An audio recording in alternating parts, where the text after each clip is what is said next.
Guys, हमने previous video में समझा था न्यूरोट्रांसमीटर कैसे रिलीज़ होते हैं, कैसे रिसेप्टर पर बाइंड होते हैं और बाइंड होकर बॉडी में क्या क्या एक्टिविटी शो करते हैं। इस पर मैंने एक सेपरेट वीडियो बना दी है, वीडियो का लिंक डिस्क्रिप्शन बॉक्स में मिल जाएगा आपको। इस पर मैंने एक सेपरेट वीडियो बना दी है और हमारे चैनल पर आपको एक सेपरेट प्लेलिस्ट भी मिल जाएगी जिस पर सीक्वेंस वाइज वीडियो अपलोड कर दी गई हैं, जिससे आपको परेशानी नहीं होगी। आज की ये वीडियो बहुत ही इंटरेस्टिंग है क्योंकि आज की वीडियो में हम कुछ नया सीखने वाले हैं। Let's start it. कभी कभी हमारी बॉडी में पैरासिम्पैथेटिक एंड सिम्पैथेटिक सिस्टम से न्यूरोट्रांसमीटर कम या ज़्यादा मात्रा में रिलीज होते हैं। अगर ये कम मात्रा में रिलीज होंगे तो भी प्रॉब्लम और ज़्यादा मात्रा में रिलीज होंगे तो भी प्रॉब्लम है। इन न्यूरोट्रांसमीटर का रिलीज बैलेंस अमाउंट में होना चाहिए, बिल्कुल नमक की तरह, ना कम ना ज़्यादा। नमक ज़्यादा होगा तो भी प्रॉब्लम होगी, नमक कम होगा तो भी प्रॉब्लम होगी। आज हम यही समझ ना नमक के बारे में। नमक के बारे में नहीं भाई, न्यूरोट्रांसमीटर के बारे में। जब ये कम रिलीज होंगे तो क्या होगा, ज़्यादा रिलीज होंगे तो क्या होगा, इन सभी के बारे में डिटेल में समझना है। फर्स्ट है हमारा एसिटिलकोलिन। जब एसिटिलकोलिन ज़्यादा मात्रा में रिलीज होगा तब बॉडी में क्या क्या एक्टिविटीज़ होंगी। डायरिया होगा, यूरिनेशन होगा, मायोसिस होगा। अगर एसिटिलकोलिन मस्करेनिक रिसेप्टर से बाइंड होगा तब ब्रैडीकार्डिया होगा, मतलब बीपी घटेगा। और जब एसिटिलकोलिन निकोटिनिक रिसेप्टर से बाइंड होगा तब टैकीकार्डिया होगा, बीपी बढ़ेगा। साथ साथ आपको ये भी देखेंगे सरकारी वाले इफेक्ट, नोजिया, वॉमिटिंग, लैक्राइमेशन मतलब आंसू निकलना, लेथार्जी मतलब बॉडी में थकान महसूस होना, सलाइवेशन होना मतलब लाल लगातार बहते रहना, तकिया गीला कर देना। पार्किंसन डिजीज़ भी होगी, बॉडी एक ही जगह पर खड़े होकर वाइब्रेट होने लगती है। इस डिजीज़ में बॉडी में डोपामिन का लेवल डिक्रीज़ हो जाता है और एसिटिलकोलिन का लेवल एकदम से बढ़ जाता है। आपने अपने घर में नाना नानी दादा दादी को देखा होगा जो एक जगह पर खड़े होके एकदम उनकी बॉडी वाइब्रेट सी होने लगती है। वाइब्रेट इन द सेंस, ये ऐसा क्यों होता है उनके साथ? ये इनके साथ ऐसा इसलिए होता है क्योंकि इस उम्र तक आते आते हो सकता है ये डिज़ीज़ हमें भी हो, क्योंकि इस डिज़ीज़ में ये होता है हमारी बॉडी धीरे धीरे वर्क कम करती है। एज के साथ साथ, बुढ़ापा आने के साथ साथ हमारे ऑर्गन वीक होने लगते हैं धीरे धीरे, और हार्मोन का रिलीज़ भी कम होने लगता है। हार्मोन, एंजाइम, न्यूरोट्रांसमीटर कम रिलीज़ होते हैं। तो यही कंडीशन होती है कि पार्किंसन डिजीज़ अधिकतर बुजुर्गों में देखी जाती है। अभी तो हमने समझा जब एसिटिलकोलिन ज़्यादा मात्रा में रिलीज़ होता है तब क्या होता है। अब हमें ये समझना है जब एसिटिलकोलिन बहुत ही कम मात्रा में रिलीज़ होगा या नहीं भी होगा, बहुत कम मात्रा में होगा, तब हमारी बॉडी में क्या क्या होता है, चलो वो समझो। एसिटिलकोलिन की कमी से माइस्थेनिया ग्रेविस, ग्लूकोमा और अल्जाइमर डिजीज़ देखी गई है। जब एसिटिलकोलिन रिलीज़ नहीं होगा तब हमारे ऑर्गन और ब्रेन का कम्युनिकेशन बंद हो जाएगा, मतलब ब्रेक हो जाएगा। तब हम बोलने में हकलाएंगे, बॉडी कांपेगी, पलकें बार बार झपकेंगी। ये सभी सिम्टम माइस्थेनिया ग्रेविस के पेशेंट में देखे गए। देन सेकंड कंडीशन है हमारी ग्लूकोमा। इस कंडीशन में जब व्यक्ति के अंदर की आंखों का प्रेशर, इंट्राओक्युलर प्रेशर जब धीरे धीरे बढ़ेगा तो व्यक्ति को धीरे धीरे दिखना कम भी होने लगता है, मतलब एक टाइम ऐसा आएगा जब उसे दिखना बंद हो जाएगा। थर्ड है हमारा अल्जाइमर। ये अधिकतर बुजुर्गों में ही देखा गया है। एज और डाइट एक कॉमन फैक्टर है। इस कंडीशन में व्यक्ति का ब्रेन वीक हो जाता है और याद रखने की क्षमता कम हो जाती है।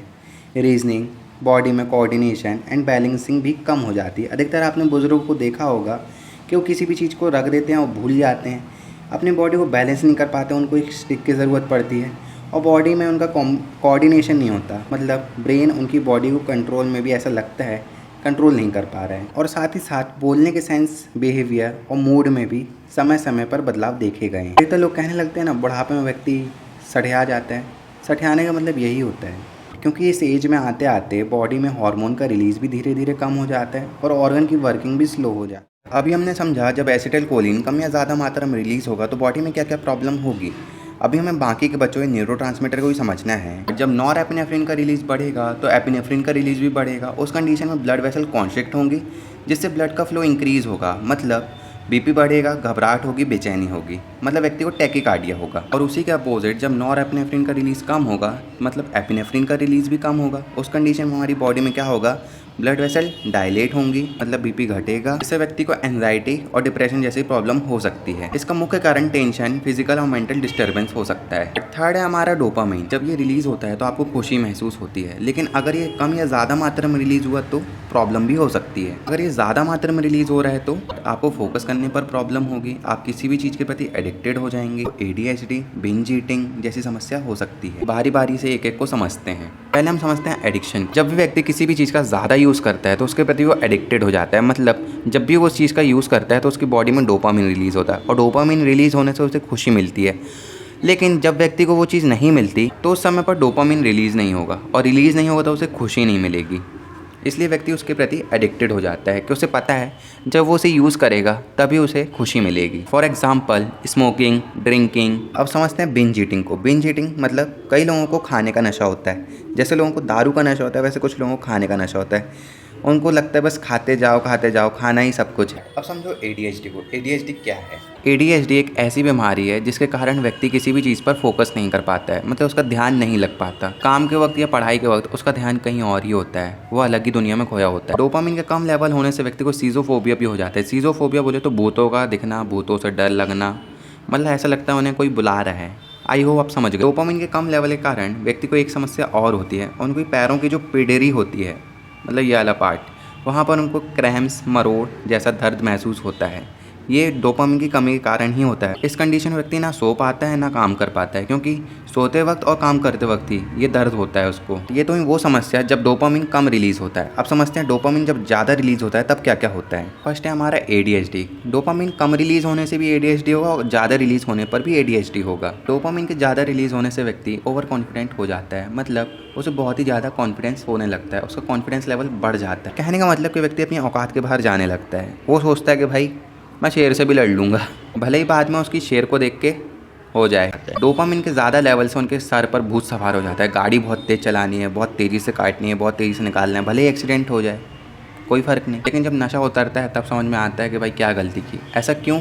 क्योंकि उस समय पर डोपामिन का लेवल एकदम नॉर्मल हो जाता है और कॉन्फिडेंस लेवल एकदम डिक्रीज़ हो जाता है, तब व्यक्ति को गलती का पछतावा होता है। बाकी के बच्चों में न्यूरोट्रांसमीटर का रिलीज डाइट और न्यूट्रिशन पर डिपेंड करता है। फर्स्ट है हमारा हिस्टामिन। जब भी बॉडी में किसी एंटीजन की एंट्री होती है या हमारी बॉडी में चोट लगती है, उस समय पर उस जगह पर स्वेलिंग होने लगती है और दर्द होता है हमें। उस टाइम पर क्या होता है, हमारी बॉडी में मास्ट सेल से हिस्टामिन रिलीज़ होता है, देन एंटीबॉडी रिलीज़ होती हैं और उस समय पर एंटीबॉडी एंटीजन से फाइट करती हैं और बॉडी का टेम्परेचर इंक्रीज़ होता है और हीट रिड्यूस होती है। डाइट और न्यूट्रिशन की वजह से इनका रिलीज़ कम ज़्यादा हो सकता है। अगर हिस्टामिन कम रिलीज़ होगा तो बॉडी में sneezing, runny nose congestion, watery eye जैसी एलर्जिक रिएक्शन देखी गई हैं। विटामिन सी एक नेचुरल एंटी हिस्टामिन है जो हिस्टामिन के लेवल को डिक्रीज करता है और जब हिस्टामिन ज़्यादा मात्रा में रिलीज होगा तो बॉडी का टेम्परेचर भी इंक्रीज होगा। सेकंड है हमारा ग्लूटामेट जो मेजर एक्साइटेटरी न्यूरोट्रांसमीटर है। जब ग्लूटामेट का रिलीज इंक्रीज होगा तो एंजाइटी, डिप्रेशन, इंसोमिया, फोकस करने में प्रॉब्लम होगी, थकान महसूस होगी।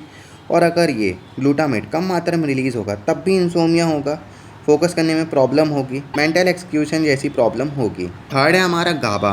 गाबा जो है वो कंट्रोल करता है एंजाइटी, स्ट्रेस और फियर को।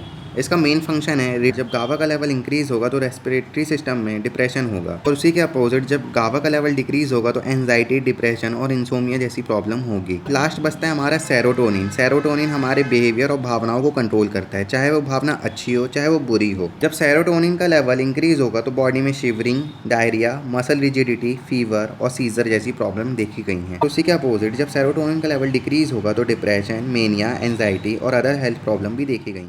गाइस अभी हमने समझा जब न्यूरोट्रांसमीटर कम या ज़्यादा मात्रा में रिलीज़ होते हैं तो बॉडी में क्या क्या एक्टिविटीज़ होती हैं और किस ऑर्गन पर क्या क्या इफेक्ट होते हैं। तो आज की वीडियो यहीं खत्म होती है। नेक्स्ट वीडियो हम समझेंगे न्यूरोट्रांसमीटर के कम या ज़्यादा रिलीज़ को हम कैसे कंट्रोल कर सकते हैं। नेक्स्ट वीडियो में हम ड्रग्स के क्लासिफिकेशन को समझेंगे, हम सभी ड्रग्स के बारे में समझेंगे, वो भी बेस्ट एग्जाम्पल और बेस्ट ट्रिक के साथ। तो मिलते हैं गाइस नेक्स्ट वीडियो में। आपको जो भी डाउट्स हों वो आप मुझसे कमेंट्स के थ्रू पूछ सकते हैं, मैं आपके कमेंट्स का रिप्लाई ज़रूर करूंगा। नेक्स्ट वीडियो किस टॉपिक पर होनी चाहिए कमेंट्स में मुझे आप ज़रूर बताएं। आई होप गाइस वीडियो में दी हुई इन्फॉर्मेशन आपको पसंद आई हो। आप अपने यूट्यूब चैनल योर फार्मा को सब्सक्राइब करके अपना प्यारा सपोर्ट दे सकते हैं। मिलते हैं नेक्स्ट वीडियो में। टेक केयर, जय हिंद, जय भारत।